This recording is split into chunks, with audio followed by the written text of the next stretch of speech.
The Merck Foundation is a philanthropic organization that aims to improve the health and well-being of people and advance their lives through science and technology.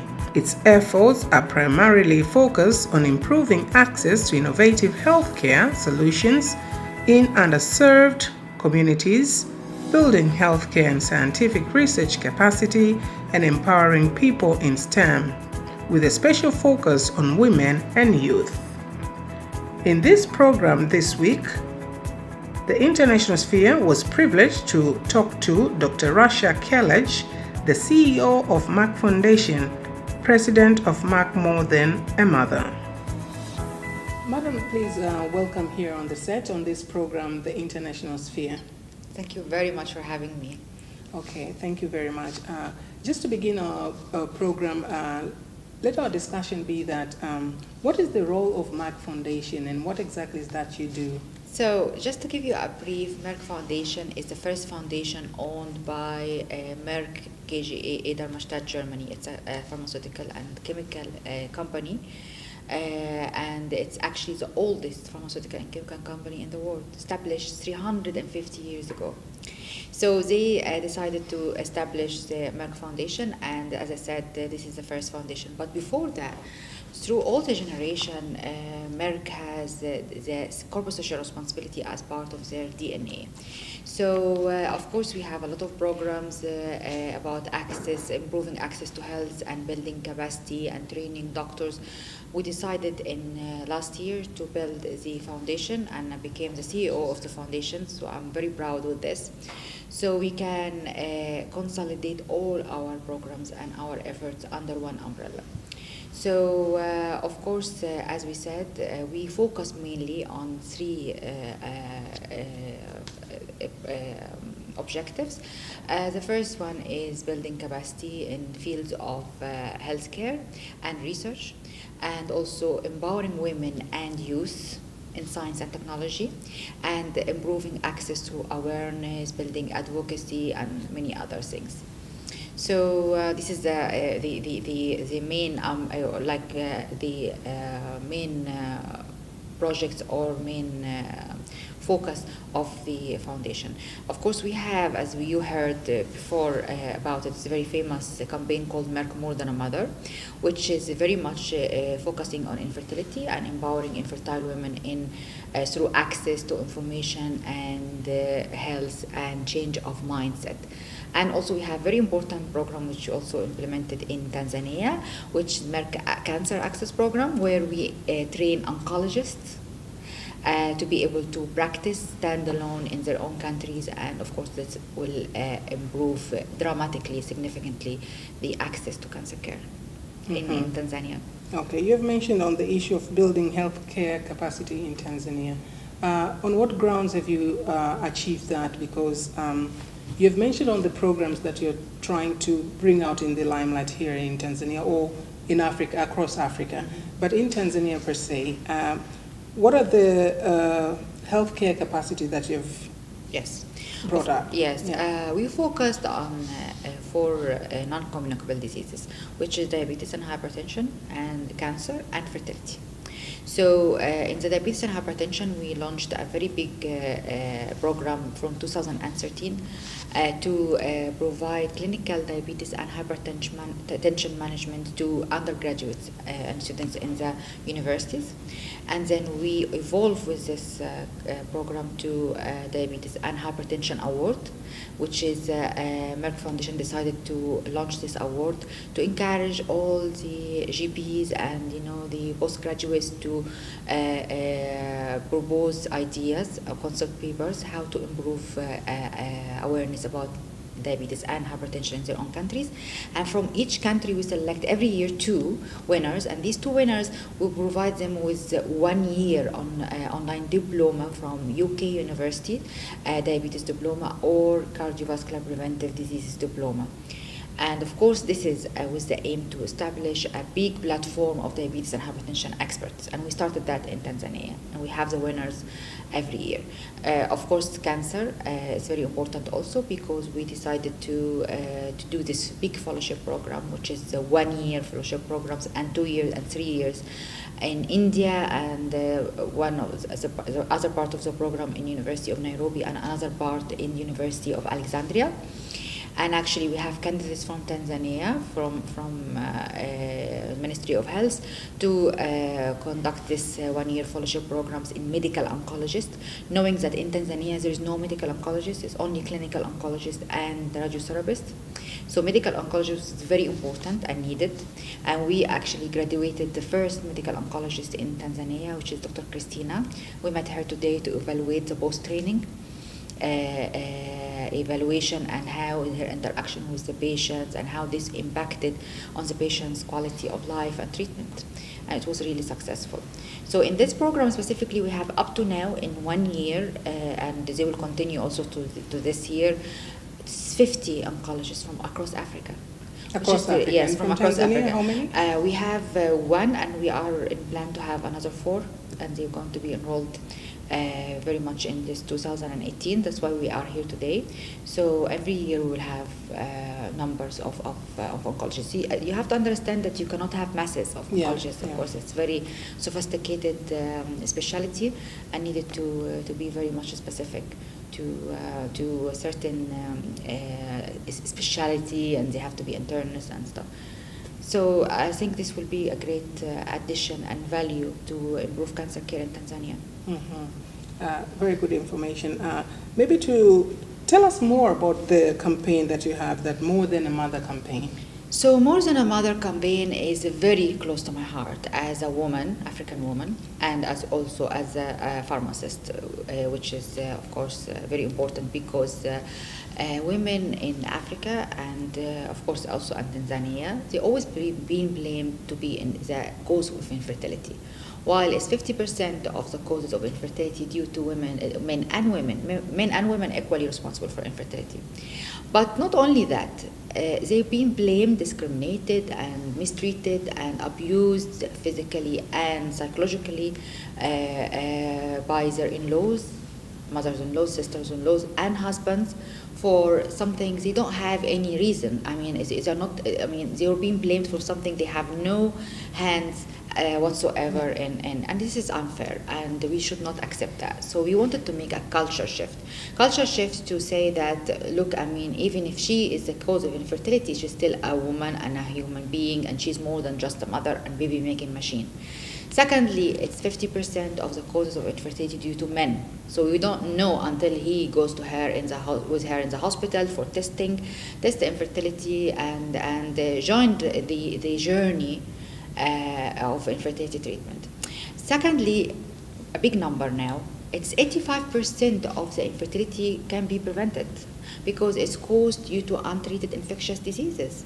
Infectious diseases can be complication for genital mutation, unsafe abortion, unsafe delivery, sexual transmitted diseases, and child marriage, and all this, which we are advocating against every day. Complication of it can be infectious, which is not being diagnosed in the right time, not being treated, and complication can be infertility. So we want to advise all the teenagers and all the adolescents and youth to practice safe sex and avoid risky behavior, because this all can cause infertility in the long run. And this is very important because prevention here is a key. You also being from Africa, What do you think is you spoke something about the culture shift. What do you think is the reason why the blame goes to females and not male? Because this is both. To bring the issue of infertility is both male and female. So are there any researches that have been conducted to understand the reason why? The reason why the women being blamed, I mean, culturally perceived that because she is the one who have the baby and in her body, she carry the baby and delivers the baby. So everyone thought that if a man can practice his marriage performance properly, then it's her role to have the baby, which is incorrect, because men can be sexually active and successfully, but the infertility is completely different story, and vice versa. A man can have 10 children and be very much fertile, but he sexually is not strong. So this is the idea. It's a taboo because men don't want to associate this with their manhood. You've mentioned also on the causes of infertility, and within sub-Saharan Africa, what are the main factors that leads to infertility? So look, I mean, as we said, 85% of the causes of infertility at the moment, or around 85% for women in the productive age, due to untreated infectious diseases. There's other causes of hormonal disturbance which can be treated by hormone treatment, but there is certain type which we call it actually sometimes irreversible, because it causes destruction of the tubes and the whole reproductive health, infectious, which is not treated in the right time due to the things I said before. All the behaviors we advocate against every day: genital mutilation, child marriage, unsafe abortion, unsafe delivery, STDs, schistosomiasis sometimes. All these can cause infectious diseases, which is mainly does not diagnose or treated, and can develop to over the years to infertility. Yeah. And when is the right time that one should go and check on the issue of fertility? I think first of all, every woman and man, when they feel something weird happening in their bodies, they have to go and check with the doctors, because they can then catch the infectious early enough before infertility happen. But for the infertility specifically, after the marriage was 1 year, if there is no pregnancy, they can go and check, especially if they are above 30 years old. So they can go and check with the doctors, and maybe small intervention can sort out the whole thing. Mm-hmm. You are here in Tanzania through Merck Foundation. Yes. And what are the activities that you've tried to host here in Tanzania, maybe on the health aspect? I'm trying, of course, to very much focus on cancer, the oncology fellowship program, cancer access, and Merck More Than a Mother. So I came here before end of last year, and I met Her Excellency Dr. Samia, the Vice President of Tanzania, and invited her to be the ambassador of Merck More Than a Mother, and to advocate with me to empower infertile women across Tanzania and Africa.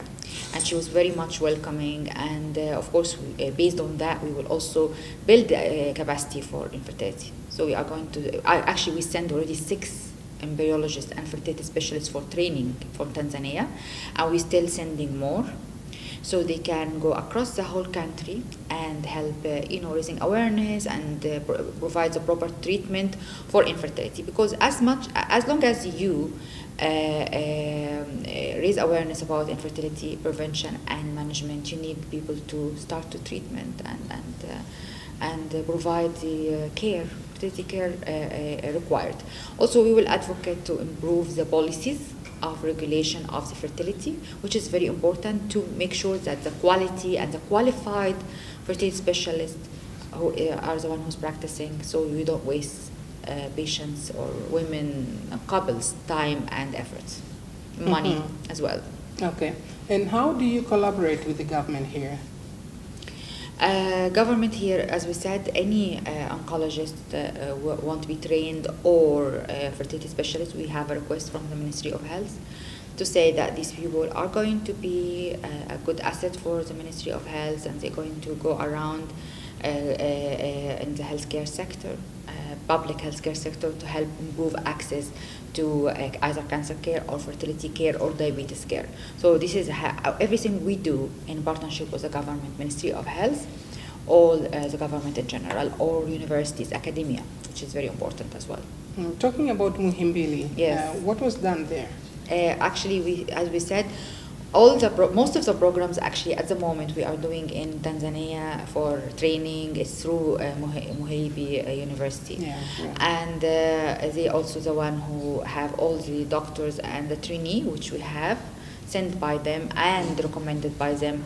So, for example, after Christina's been graduated, she has now working as the first person working in the first clinic, oncology clinic in the university, which is a great achievement.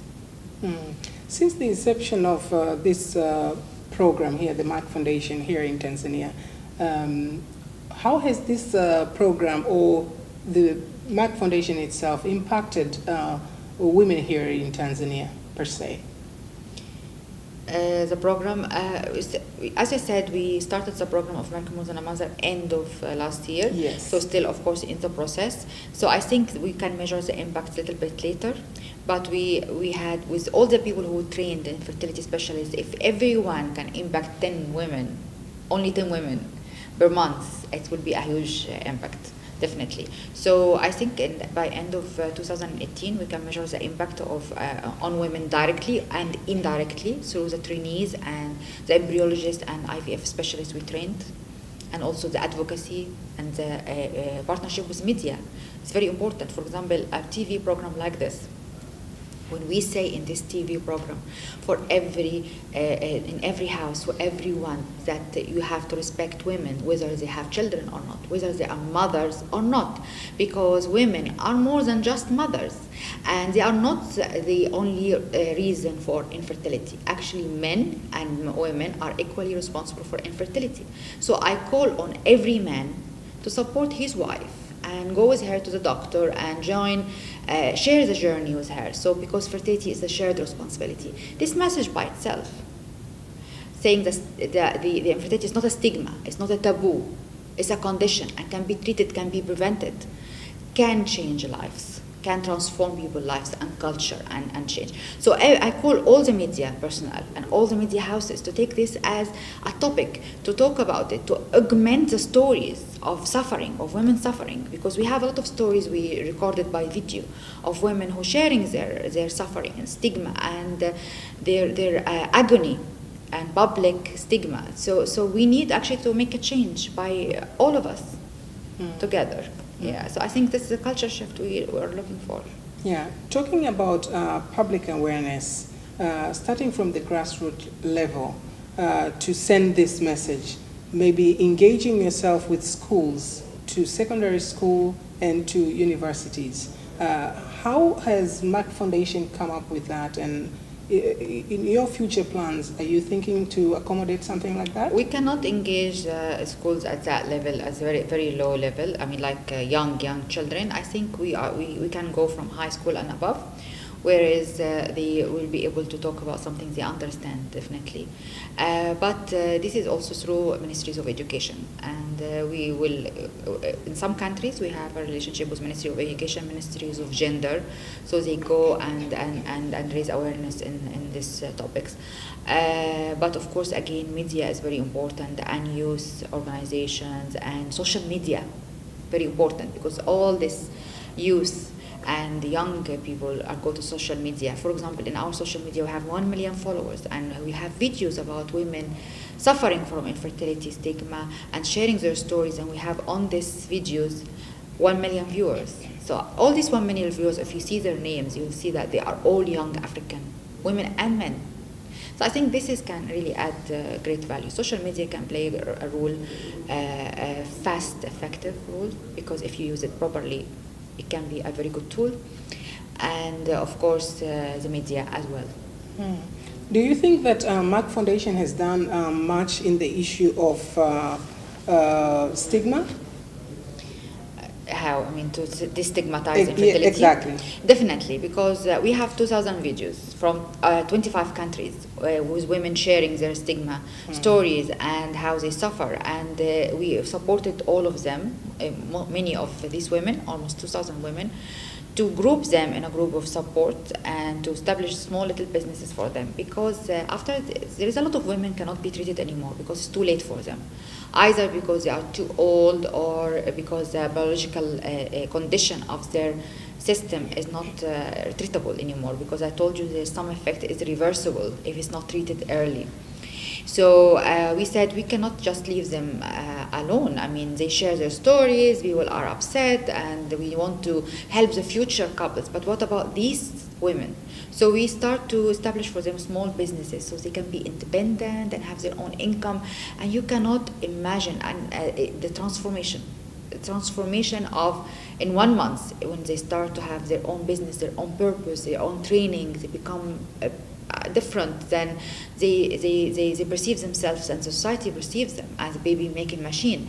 And this is really effective, and the stigma gone from these women and around, and the communities around them, and in many countries. And it's still it's a continuous. Of course, to change a culture you need many years. It's not only 1 or 2 years. But with the base we are going, and also with the support of the first ladies, because you cannot imagine how many strong women rallies behind the campaign and the noble cause, like First Ladies of Chad, First Lady of Niger, First Lady of Guinea, First Lady of Gambia, Sierra Leone, Nigeria, Central African Republic. All these first ladies, the chairperson of the National Assembly of Namibia, and ministers of health of Uganda, minister of health of Sierra Leone, minister of health of Liberia. All these women and men, for example, minister of health of Ethiopia is the ambassador of Merck More Than a Mother, and we are going to help training and establish the first IVF in Ethiopia. It's making history. We are making history with a man who is not only women are ambassadors, also strong men who believes in women empowerment can be ambassadors. So I'm very proud of this. Minister of Health of Central African Republic, also a man, and he's also ambassador for Merck More Than a Mother. So with these people who take this as their own mission and realize the vision of empowering women, is really great. Oh, great. So I understand you're also one of the first CEO for Merck Foundation, yes. And I'm proud about that, you being an African woman. Thank you very much. It's something very good. What is your take on that? I am very proud myself to be selected to be the first CEO of Merck Foundation, and from Africa. Of course, this is great for us as African women. Merck Foundation, non-for-profit organization, but owned by the oldest pharmaceutical and chemical company in the world. So this is a great thing, and of course I will do all my best and my efforts to live up to this challenge and take it to the highest levels, and make an impact every day, touching people's lives and transforming people's lives. This is what I promise. When I say you're from Africa, people don't get to understand, but you're from Egypt. Egypt yes. Is within Africa. Of course. And what is the situation like in Egypt concerning infertility as a whole, and how do people perceive that condition? And it's different from parts in Africa. Of course, there are certain parts also in the villages and rural area still infertility is a stigma and a taboo. But in the cities and the biggest cities and the capitals and all, of course, it's different. But it was the same 58 years ago. 58 years ago, it was a taboo, it was a stigma, it was only women are blamed and divorced and abused because of the infertility. Now it's not anymore, because there is a lot of IVFs opening, there is a lot of treatment happening, and people know that it's a condition and can be treated, and very rarely it cannot be treated, very rarely. So, but still in some places like rural areas and villages, still needed, of course. Great. So, yeah.